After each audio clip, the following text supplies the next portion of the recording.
The Lives of the Saints by Father Abbot Butler. May 11th. Saint Maieul, in Latin, Majolus, Abbot of Cluni, Confessor. Avignon, where this great personage was born, of a very rich and illustrious family, about the year 906, being exposed to the incursions of the Saracens, Maieul, after the death of his parents, retired to Macon, to a nobleman who was his relation. There he received the tonsure, and Berlin, the bishop, gave him a canonry in his cathedral, in hopes of fixing him in his diocese. Anthony, abbot of Maieul, at that time taught philosophy with great reputation at Lyon. Maieul went thither, but while he pursued his studies, he dedicated a considerable part of his time every day to his devotions, and though, by his progress in learning, he raised the admiration of all who knew him, it was principally in the school of virtue that he every day outdid himself. His higher studies he completed at Macon, and was, when yet young, raised to the dignity of archdeacon. The archiepiscopal see of Besancon, soon after falling vacant, the prince, clergy, and people unanimously chose Maieul to fill it. To escape this danger, he fled to Cluni, and there made his monastic profession about the year 942.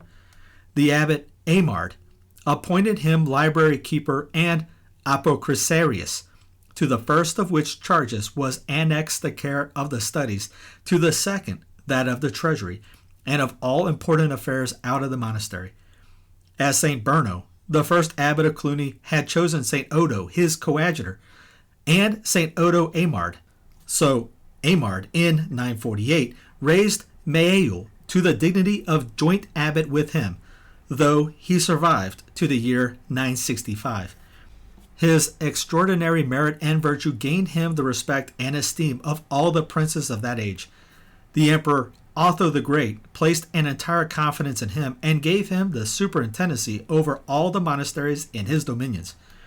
The Empress St. Alice and her son Otho II had no less regard for him, and by him, when they were at variance, a happy reconciliation was effected.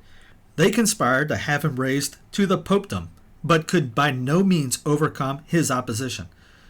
To all that could be urged, he replied, he knew how far he was from being possessed of the essential qualifications for that exalted station, also how opposite his manners were to those of the Romans. Saint Maieul was very learned and a great encourager of all useful studies. 3 years before his death, he appointed Saint Odilo, his coadjutor, in 991, not in 998, as Diacere, who published the act of his election imagined. It is signed by Saint Maieul, by Rodolph, King of Burgundy, several archbishops, bishops, secular lords, and 177 monks. From that time, the saint gave himself up entirely to the exercises of penance and contemplation. He could not, however, decline, at the earnest request of Hugh Capet, King of France, to undertake a journey to settle a reformation in the abbey of Saint Denis, near Paris. He fell sick on the road at the monastery of Soivigny, 2 leagues from Moulins, and there died on the 11th of May in 994. His remains were buried there in the church of St. Peter. King Hugh honored the ceremony with his presence and enriched his tomb with many presents. An altar was erected there soon after, according to the manner of canonizing saints in those days.